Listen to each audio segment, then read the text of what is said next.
साथियों नमस्कार। आज हम व्याकरण शिक्षण को पढ़ेंगे। इसमें आगमन विधि है, आगमन निगमन विधि है, सूत्र विधि है, भाषा संसर्ग विधि है। इन सब के साथ में व्याकरण शिक्षण की एक पाठ योजना भी हम समझने का प्रयास करेंगे। इनको पढ़ने के बाद में हमें पता चलेगा कि सर्वाधिक प्रश्न व्याकरण शिक्षण में से आगमन विधि से हैं, कुछ प्रश्न आगमन निगमन के हैं, 2 प्रश्न सूत्र विधि के हैं, तो 1 प्रश्न भाषा संसर्ग विधि का है और 1 प्रश्न पाठ योजना का है।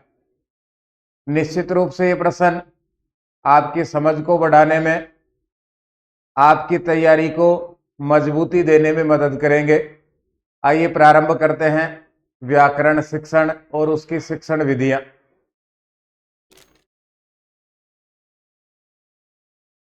संस्कृत भाषायाम, संस्कृत भाषा में कंठस्थीकरणम, कंठस्थीकरण, कंठस्थीकरण कंठस्थ करना, याद करना, बार बार रट करके याद करना, इसी को कंठस्थीकरण कहा गया है। कस्मिन शिक्षणे आवश्यकम, किस शिक्षण में आवश्यक है।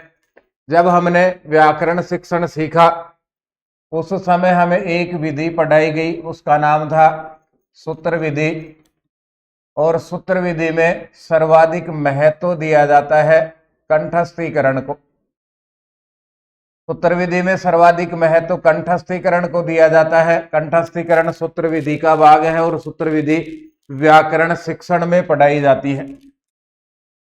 तो संस्कृत भाषा के व्याकरण शिक्षण में सबसे अधिक महत्व कंठस्थीकरण को दिया जाता है।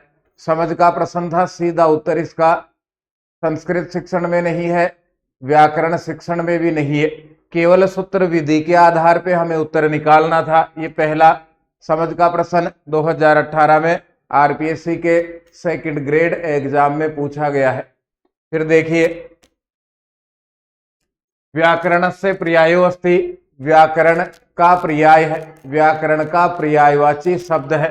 राष्ट्रानुशासनम, शब्दानुशासनम, मानवानुशासनम या सैनिकानुशासनम।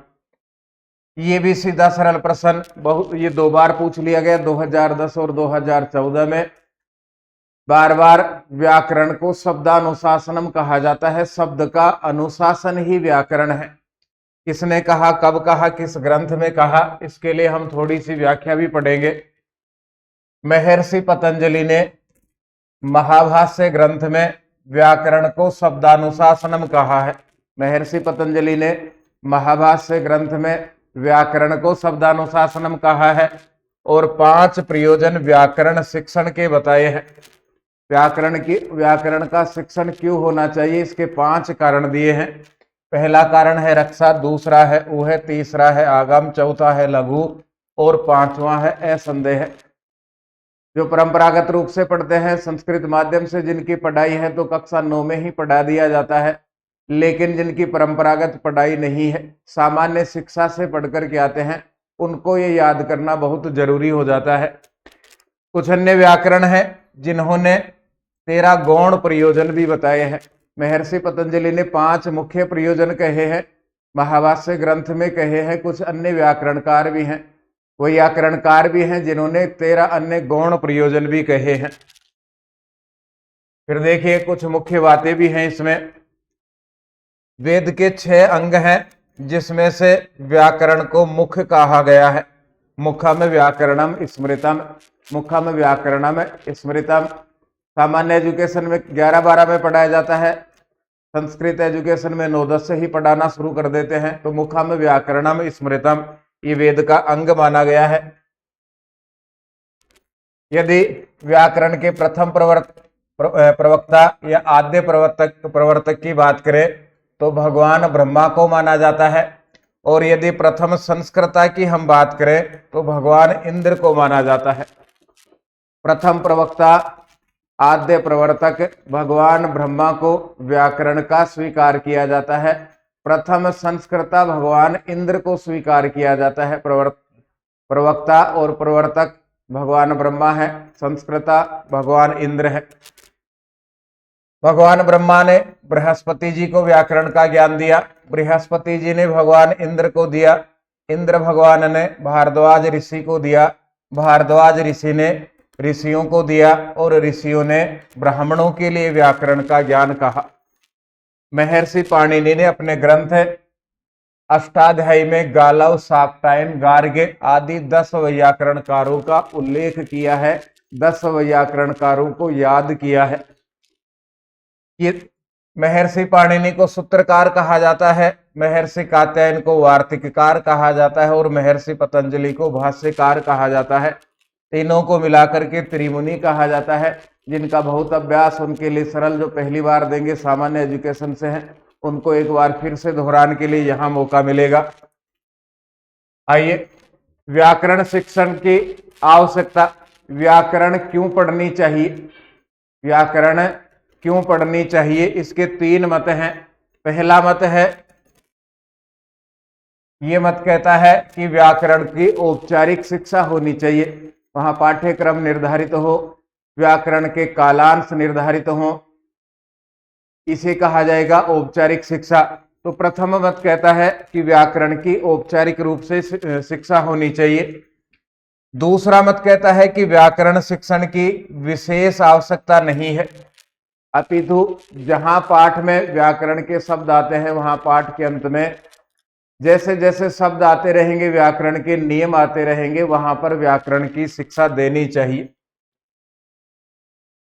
मौखिक विधि, ये दूसरा मत कहता है कि मौखिक विधि के द्वारा बार बार बोलने, सुनने, लिखने और पढ़ने से भाषा स्वयमेव आ जाती है।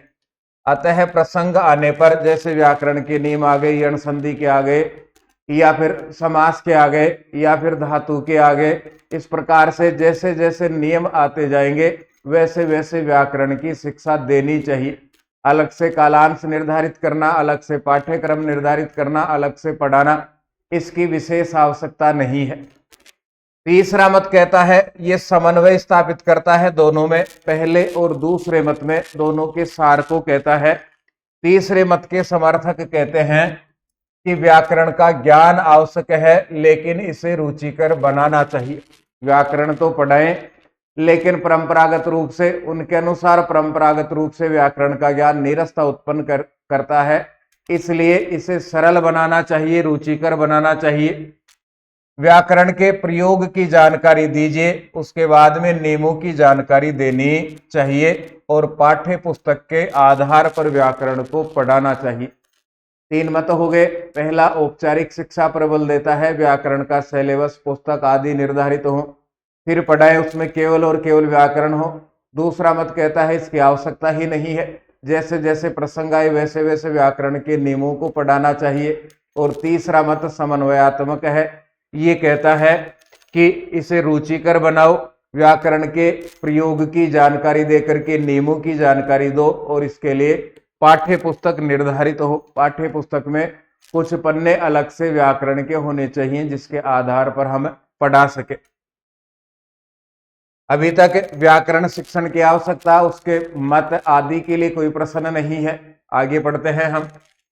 उदाहरणा नाम प्रस्ताव है, उदाहरणों का प्रस्ताव। निरीक्षणम, निरीक्षण करना, नियम निर्धारणम, नियम का निर्धारण करना, और परीक्षणम, परीक्षण करना। उदाहरण को प्रस्तुत करना, उनका निरीक्षण करना, नियम का निर्धारण करना और उनका परीक्षण करना। चेतिमानी सोपानानि च इति, और इस प्रकार से इमानी सोपानानि, ये सोपान कस्य व्याकरण शिक्षण विधे वर्तन्ते, किस व्याकरण शिक्षण विधि के हैं। ये सोपान किस व्याकरण शिक्षण विधि के हैं। ये प्रश्न 2016 और 2018 सेकंड ग्रेड रीट पात्रता 2022 और संस्कृत एजुकेशन 2023, अब तक इसी स्थिति में 4 बार ये प्रश्न पूछा जा चुका है। कुछ शब्द जरूर इसमें से आगे पीछे हो गए हैं। इसमें हम कह सकते हैं, पहले उदाहरण देना, जैसे उदाहरण दिया हमने विद्यालय,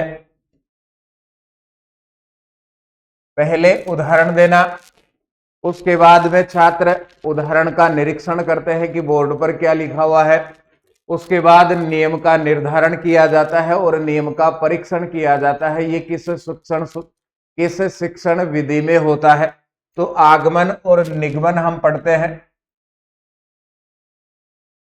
आगमन, और दूसरी विधि हम पढ़ते हैं निगमन, और दोनों को मिलाकर के तीसरी विधि हम पढ़ते हैं आगमन निगमन।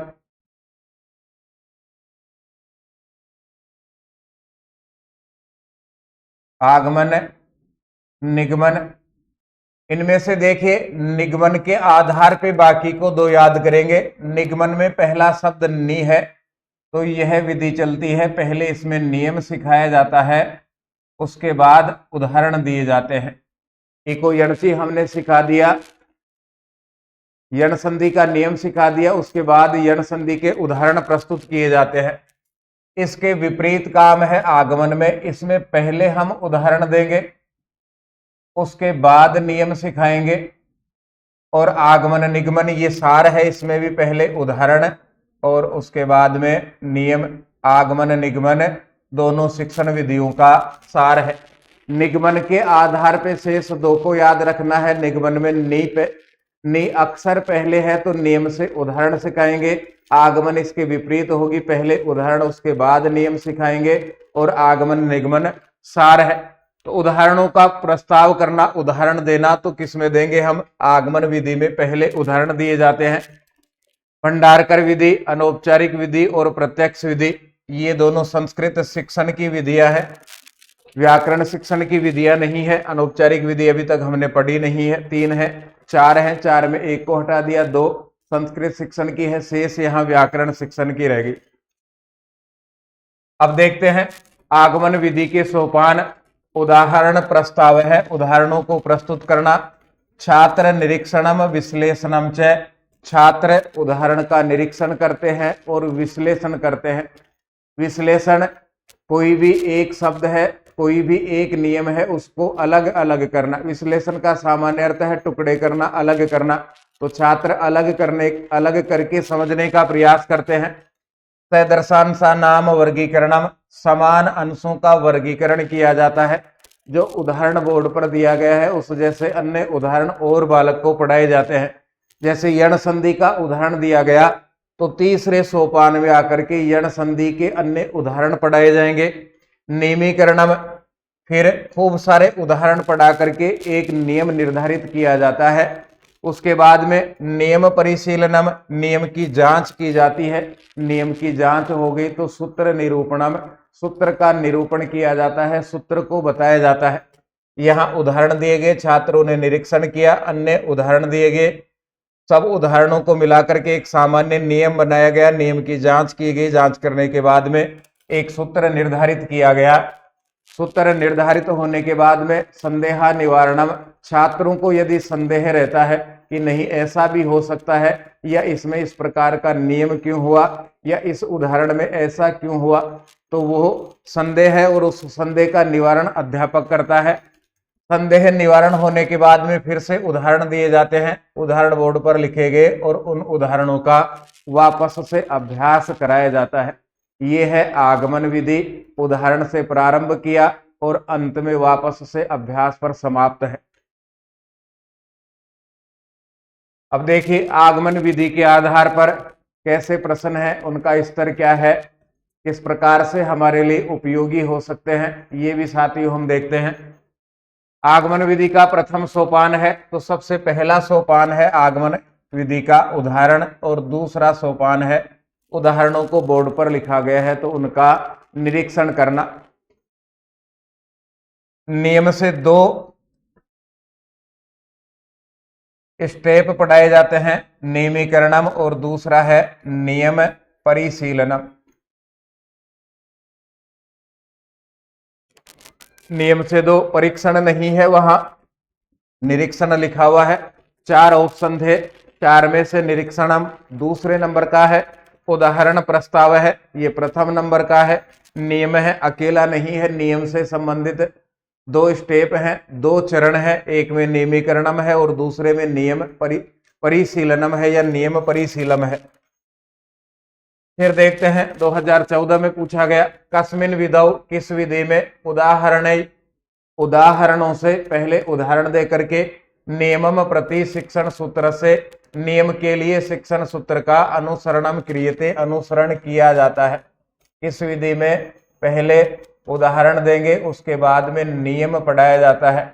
हमेशा ऐसे प्रश्न में निगमन विधि को याद रखना, पहले नियम उसके बाद में उदाहरण। नी से निगमन विधि है, नी से निगमन विधि है, तो पहले निगमन विधि को समझना। नियम से उदाहरण निगमन में होता है, इसके विपरीत आगमन में होता है, और यही पूछा जा रहा है, पहले उदाहरण और उसके बाद में नियम। तो आगमन विधि में ऐसा होता है। बार बार जब इनका अभ्यास हम विगत परीक्षा में आए हुए प्रश्नों का करते हैं तो लगभग सिलेबस भी क्लियर होता है, कुछ टूट फूट है, कुछ और तैयारी बढ़ानी है, उसका भी हमें पता चल जाता है। फिर देखते हैं आगमन विधि के शिक्षण सूत्र कौन से हैं। सरलात कठिनम प्रति, सरल से कठिन की ओर।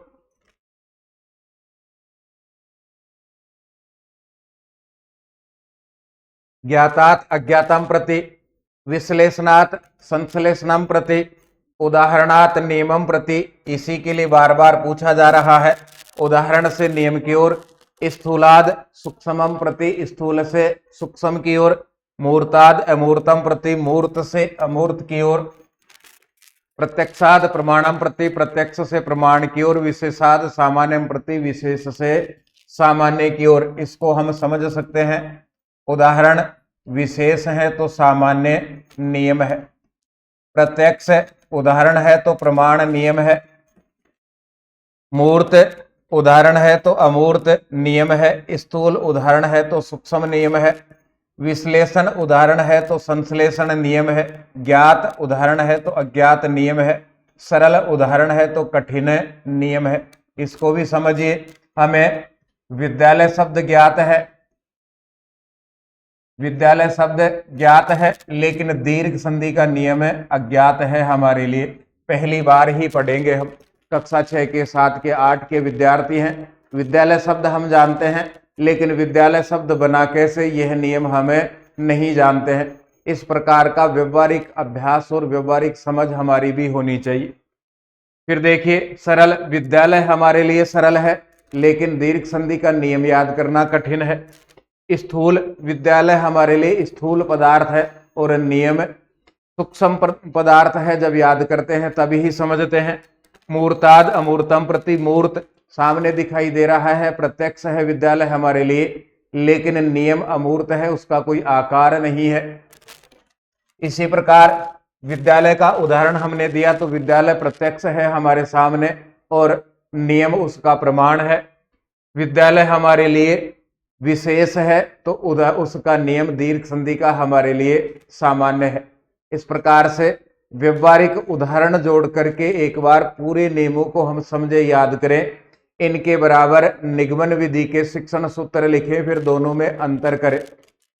कुछ 2, 3, 4 नियम, 2, 3, 4 शिक्षण सूत्र हम याद कर ले, फिर दोनों का अंतर निकालते हुए समझना चाहिए, तो परीक्षा में बिल्कुल स्पष्ट याद रहेगा और एक ही बार में उत्तर भी समझ में आएगा। एक बार इससे प्रश्न आ गया है, हो सकता है आगे भी हमें प्रश्न देखने को मिले।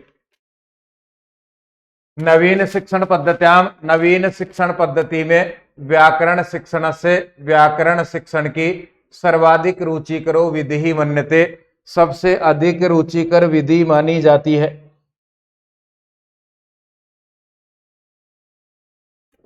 तो सबसे अधिक रुचिकर विधि आगमन निगमनम को माना जाता है। आगमन और निगमन दोनों विधियों के आधार पर आगमन निगमन विधि को व्याकरण शिक्षण की नवीन विधि माना जाता है। व्याकरण शिक्षण की सबसे रुचिकर विधि स्वीकार किया जाता है। यह सबसे नवीन विधि है व्याकरण की, सबसे श्रेष्ठ विधि है व्याकरण की, साथ में यह सबसे रुचिकर विधि है व्याकरण की। 3 विशेषताएं तो विधि से संबंधित हो गई, सबसे नवीन विधि, सबसे श्रेष्ठ विधि और सबसे रुचिकर विधि है ये।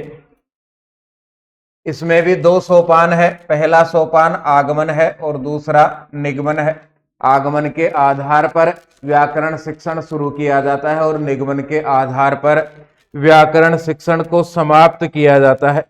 यह विधि रटने की अपेक्षा बोधगम्यता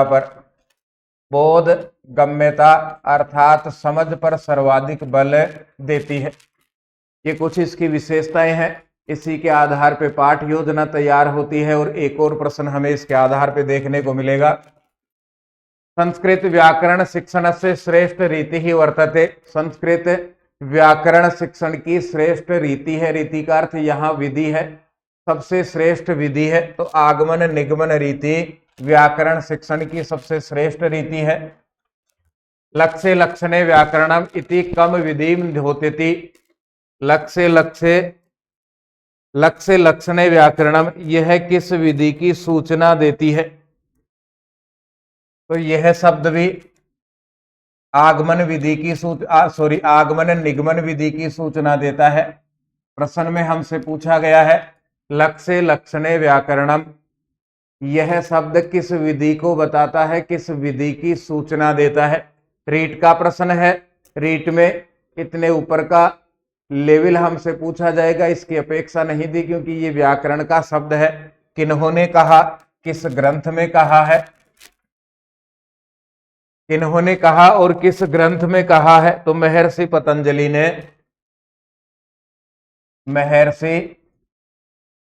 पतंजलि ने यह परिभाषा महाभाष्य ग्रंथ में कही है।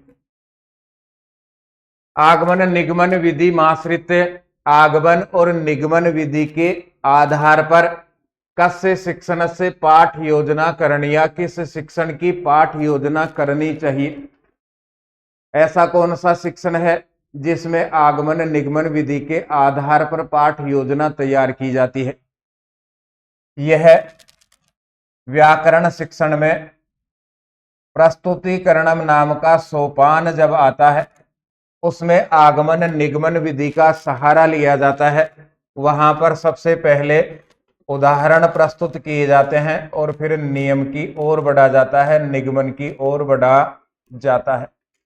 साथियों, जिस समय ये प्रश्न पूछा गया था 2016 में, उस समय भी इसका लेवल बहुत ऊपर था, कठिन था। आज यदि यह पूछा जाता है तो भी इसका लेवल बहुत कठिन है, क्योंकि ये मुख्य पुस्तक से उठाया हुआ प्रश्न है। जिन्होंने पाठ योजना का खूब अभ्यास किया है उनके लिए बहुत सरल है। जिन्होंने पाठ योजना नहीं बनाई, केवल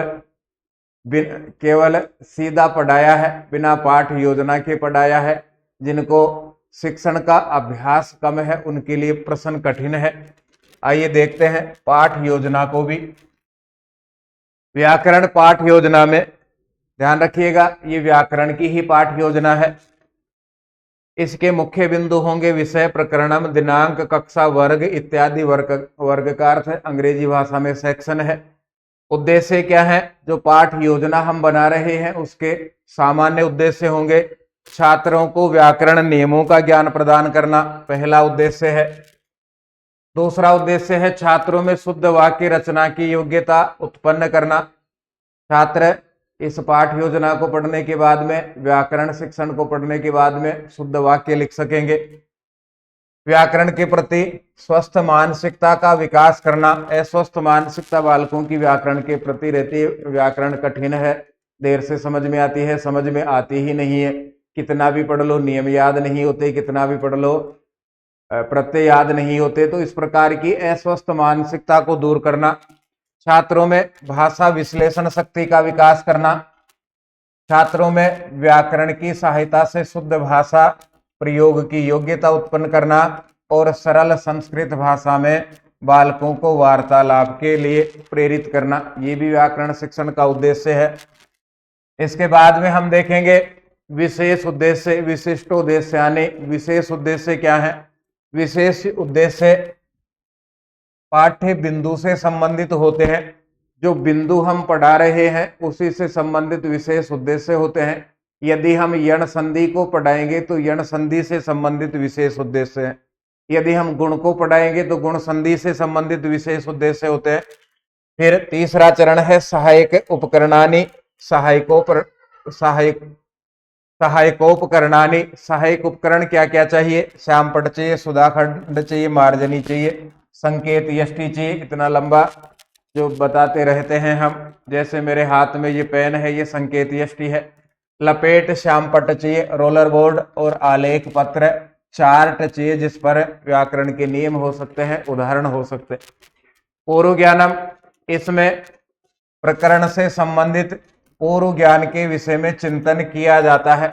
जो बिंदु हम पढ़ा रहे हैं उससे संबंधित पूर्व कक्षा में छात्रों ने कितना पढ़ा है, उनका स्तर क्या है, ये चर्चा इसमें की जाएगी। अब है प्रस्तावना। पूर्व ज्ञान को आधार बना करके चित्र, मानचित्र, श्लोक, कथा आदि के माध्यम से प्रश्न पूछे जा सकते हैं। जो उत्तर हमें प्राप्त है उनके आधार पर प्रस्तावना में छात्र मानसिक रूप से पाठ्य बिंदु को पढ़ने के लिए तैयार हो जाता है। उद्देश्य कथनम, इसी को पाठ्याभिसूचना कहते हैं कि आज हम इस नाम का प्रकरण, इस नाम का व्याकरण का नियम हम पढ़ने वाले हैं। पढ़ाए जाने वाले पाठ की पढ़ाए जाने वाले बिंदु की सूचना दी जाती है और प्रकरण का नाम लिखा जाता है। यण संधि, गुण संधि, कत्वा प्रत्यय, ल्यप प्रत्यय, भू धातु, लिख धातु, जो भी है। प्रस्तुतिकरणम या विषयोपस्थापनम, अब यहाँ प्रस्तुत किया जाएगा, विषय को छात्रों के समक्ष उपस्थित किया जाएगा। ऊपर के बिंदु में केवल सूचना दी जा रही है, विषय प्रस्तुत नहीं किया जाएगा। इस बिंदु में विषय प्रस्तुत किया जा रहा है। यह शिक्षण का मुख्य बिंदु भी है। अध्यापक आगमन निगमन विधि का प्रयोग करते हुए विषय प्रस्तुत करता है और यहीं से अपना प्रश्न था, किस पाठ योजना में, किस शिक्षण में आगमन निगमन विधि का प्रयोग किया जाता है। सरल उदाहरण बालकों के लिए प्रस्तुत किए जाएंगे। उदाहरण जब प्रस्तुत करेंगे तो छात्र और शिक्षक दोनों क्रियाशील रहते हैं। शिक्षक उदाहरणों को लिखे हुए उदाहरण है तो बताता रहता है, समझाता रहता है, छात्र सावधानी से समझते हैं या लिखते रहते हैं। शिक्षक छात्रों से निरंतर प्रश्नों को पूछता रहता है और श्यामपट्ट पर सार को लिखता रहता है। जो छात्रों का सार आएगा उनको लिखता रहेगा। सामान्यकरण, इसमें सामान्यकरण किया जाएगा। श्यामपट्ट सार के आधार पर छात्रों को सामान्यकरण करने के लिए प्रोत्साहित किया जाता है। छात्रों से पूछा जाता है कि बताओ, इस प्रकार से हमने पढ़ा, देखिए ए और ए, इसके बाद में आ हो गया। फिर से देखिए इस उदाहरण में ए प्लस ए बराबर आ हो गया। 4 उदाहरणों में ऐसा है तो 5वां उदाहरण देखिए, पहले आ था उसके बाद आ था तो भी आ ही हुआ। इस प्रकार के प्रश्न पूछता रहता है, बोर्ड पर इनको लिखता जाएगा। इनके आधार पर छात्रों से पूछेगा कि बोलो, हमने 20 उदाहरण पढ़े, 20 में से 4 में ए प्लस ए आ हो रहा है, 3 में आ प्लस आ हो रहा है, तो बताइए क्या नियम हो सकता है। फिर नियम निर्धारणम या नियमीकरणम, जो हमने पढ़ा है श्यामपट्ट सार है, उसके आधार पर सामान्यकरण जो बालकों ने किया है उसके आधार पर सरल रूप में बोर्ड पर नियम को लिखा जाता है। फिर प्रयोग और अभ्यास है, प्रयोगोभ्यासस्य, छात्रों को नियम प्रयोग और उनके नियमों का प्रयोग करना, उदाहरणों का अभ्यास इसमें कराया जाता है। इसके बाद में है मूल्यांकन संबंधित प्रश्न, ये व्याकरण में भी है। मूल्यांकन संबंधित प्रश्न बालकों से पूछे जाते हैं। इनका मुख्य उद्देश्य है छात्रों की समझ को विकसित करना और अध्यापक के स्व शिक्षण की जानकारी प्राप्त करना।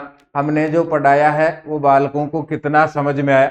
गृह कार्य, जो हमने पढ़ाया है उससे संबंधित उदाहरणों को गृह कार्य के लिए दिया जाता है। छात्र उत्तर पुस्तिका में लिख करके उनको लाते हैं। पाठ योजना को सरल प्रकार से समझाने का प्रयास किया गया है। इसका क्रम भी हमें ठीक प्रकार से याद हो, 1 2 3 4 5, इसके मुख्य बिंदु भी हमें याद हो। सबको लिखना चाहिए किस स्टेप में कौन सा मुख्य विशेषता है, कौन सी मुख्य बात इसमें बताई गई है, कैसा प्रश्न यहाँ से पूछा जा सकता है। फिर देखिए ऐसा ही प्रश्न 2022 में पूछा गया। कस्याम पाठ योजनायाम, किस पाठ योजना में उदाहरणम प्रस्तुये नियमम प्रतिगम्यते, उदाहरण को प्रस्तुत करके नियम के लिए जाया जाता है। उदाहरण से नियम की और किस पाठ योजना में हमें बढ़ते हैं। यहां उदाहरण का अर्थ है आगमन और नियम का अर्थ है निगमन। शब्द यहां बदल दिए गए। इससे पहले आगमन निगमन के आधार पर कौन सी पाठ योजना है ये पूछा गया। यहां दो शब्दों को बदला गया, आगमन की जगह उदाहरण लिखा गया और निगमन की जगह नियम लिखा गया। और फिर हमसे प्रश्न पूछा जा रहा है, तो ये समझ भी हमारे में होनी चाहिए। यदि शब्द बदल दें उनके अर्थ हमें समझ में आने चाहिए। उदाहरण आगमन है, नियम निगमन है, इतने बारीक समझ भी हमें होनी चाहिए। साथियों, एक प्रश्न का अंतर अपने लेवल को बहुत पास ले आता है। एक प्रश्न का अंतर गंगानगर से जयपुर ले आता है, एक प्रश्न का अंतर जयपुर से गंगानगर ले जा सकता है। मेरिट में इतना अंतर आ जाता है, तो जो पढ़ रहे हैं उसको समझ करके पढ़े। व्याकरण की पाठ योजना में ऐसा होता है। फिर आगे बढ़ते हैं। व्याकरण से पाठ योजनायाम महत्वम दीयते। व्याकरण की पाठ योजना में महत्व दिया जाता है। इसमें आदर्श वाचन होता नहीं है, सीधा नियम लिखा जाता है बोर्ड पर। आत्मीकरणम यानी स्वीकार करना, अभिनयम यहाँ पर होता है। नाटक शिक्षण में अभिनय करके दिखाते हैं तो वो अभिनयम है। शेष रहा प्रयोग और अभ्यास, ये व्याकरण शिक्षण में होता है। जो हमने नियम सीख लिया, बालकों को सिखा दिया, नियम याद करा दिया, उस नियम के प्रयोग का अवसर बालकों को दिया जाता है और उदाहरण दे करके बार बार उन उदाहरणों के माध्यम से उन नियम का, उदाहरणों का अभ्यास बालकों को कराया जाता है। ये व्याकरण शिक्षण में होता है। ये 2014 सेकंड ग्रेड में पूछा गया प्रश्न है। फिर इसके बाद ऐसा प्रश्न आया नहीं है विशेषण संबंधित। आगे बढ़ते हैं। संस्कृत व्याकरण शिक्षण से दर्शन शिक्षण से च प्राचीनतमो विधि। व्याकरण शिक्षण और दर्शन शिक्षण की सबसे प्राचीन विधि है। तो सबसे प्राचीन विधि इन दोनों के लिए सूत्र विधि है। व्याकरण और दर्शन शिक्षण इन दोनों के लिए सबसे प्राचीन विधि सूत्र विधि है। सूत्र विधि का ही अन्य नाम है कंठस्थीकरण विधि, क्योंकि कंठस्थ करना पड़ता है। देखिए, व्याकरण शिक्षण की प्राचीनतम, व्याकरण और दर्शन शिक्षण की प्राचीनतम विधि है। इसमें नियमों को सूत्र रूप में कंठस्थ किया जाता है। नियमों को व्याख्या रूप में याद नहीं किया जाता, सूत्र रूप में कंठस्थ किया जाता है। जैसे हम व्याकरण को पढ़ते हैं 9, 10, 11, 12 में संधि, समास, कारक आदि के सूत्र पढ़ते हैं। सूत्रों का उद्देश्य क्या है? घटे समुद्र पूर्णम, इसको ठीक प्रकार से हम याद रखें, इससे भी खूब प्रश्न पूछे गए हैं। घड़े में समुद्र भरना, यहां सूत्र घड़ा है, यहां सूत्र घड़ा है और समुद्र पूर्णम ये यहां अभ्यास है। इस प्रकार इस फिर देखते हैं आगे। इस विधि में सामान्ययाद विशेषम प्रति सूत्र का अनुसरण किया जाता है। शिक्षण सूत्र है सामान्य से विशेष की ओर, तो यहां सामान्य सूत्र है क्योंकि पहले हम सूत्र पढ़ते हैं। अब यहां कुछ प्रमुख वैयाकरणाचार्य हैं, इन्होंने किस विधि के ऊपर बल दिया है ये भी हम पढ़ते हैं। महर्षि पाणिनि ने निगमन विधि के ऊपर बल दिया है। ये हमारी समझ के ऊपर है, क्योंकि पाणिनि की व्याकरण और 9, 10, 11, 12 के सूत्र जब हम पढ़ते हैं तो पहले नियम पढ़ाए जाते हैं, उसके बाद उदाहरण पढ़ाए जाते हैं। महर्षि पतंजलि ने महत्व तो निगमन विधि को दिया है, लेकिन वो निगमन से आगमन की ओर बढ़ते हैं। भट्टोजी दीक्षित ने सिद्धांत कौमुदी ग्रंथ में और वरदराज आचार्य ने लघु सिद्धांत कौमुदी में निगमन से आगमन इस शिक्षण सूत्र का अनुसरण किया है। 3 यहां हमने पढ़े। नियम से उदाहरण पढ़ा रहे हैं, अर्थात निगमन विधि से, इस निगमन विधि के ऊपर ही केवल और केवल निगमन विधि के ऊपर बल दिया है महर्षि पाणिनि ने। शेष ने निगमन से आगमन। शेष में यहाँ पर 3 विद्वानों का नाम हमने देखा, महर्षि पतंजलि, इसके बाद में भट्टोजी दीक्षित, इन्होंने सिद्धांत कौमुदी में, और वरदराज आचार्य, इन ये तीनों ही विद्वान निगमन से आगमन की ओर बढ़ते हैं। तीनों में अंतर, 4 विद्वानों की शिक्षण विधियों को हमने पढ़ा। पतंजलि, भट्टोजी दीक्षित और वरदराज आचार्य ये नियम से उदाहरण की ओर बढ़ते हैं, अर्थात निगमन से आगमन की ओर बढ़ते हैं, जबकि महर्षि पाणिनि अकेले ऐसे हैं जो निगमन विधि के ऊपर बल देते हैं। अब देखिए इस विधि के सूत्र विधि के गुणदोष उच्च स्तर के छात्रों के लिए विशेष उपयोगी है। कंठस्थीकरण करके छात्र व्याकरण में कुशलता प्राप्त कर लेते हैं। प्रोफेसर आपटे महोदय ने एक परिभाषा इस विधि से संबंधित दी है।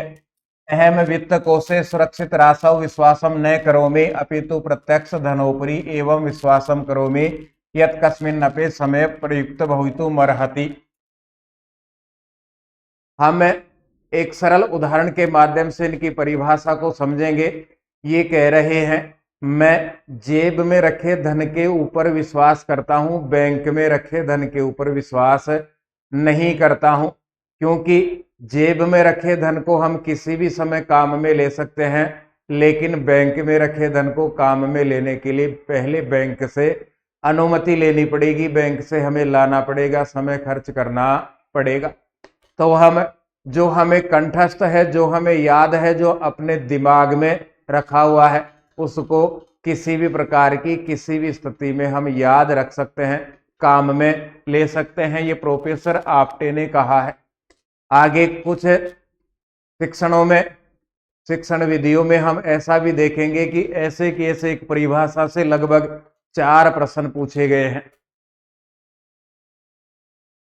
दोस्त, यह विधि रटने पर, कंठस्थीकरण पर ज्यादा बल देती है, इसलिए आज के मनोवैज्ञानिकों के अनुसार यह सिद्धांतों के प्रतिकूल मानी जाती है। आज के शिक्षा शास्त्री कहते हैं कि यह मनोवैज्ञानिक सिद्धांतों के प्रतिकूल है, क्योंकि यह रटने और कंठस्थीकरण पर ज्यादा बल देती है। कुछ प्रश्न और रह गए। संस्कृत शिक्षणे घटे समुद्र पूर्णम इत्युक्ति ही कस्य विधेः कृते कथ्यते।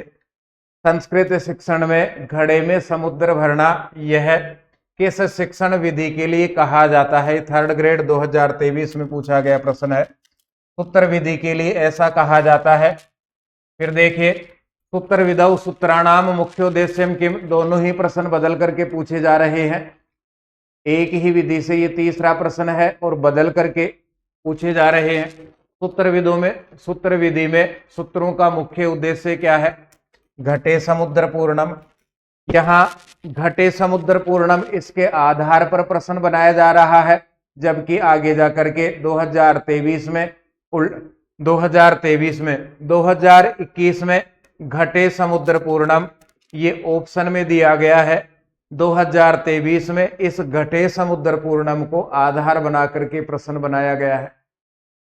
तो ये अपनी समझ है, एक ही प्रश्न रिवाइज हो रहा है, एक ही प्रश्न की व्याख्या से प्रश्न है, एक ही प्रश्न को ऊपर नीचे विपरीत करके भी प्रश्न पूछे जा रहे हैं। ये तीसरा प्रश्न है इससे।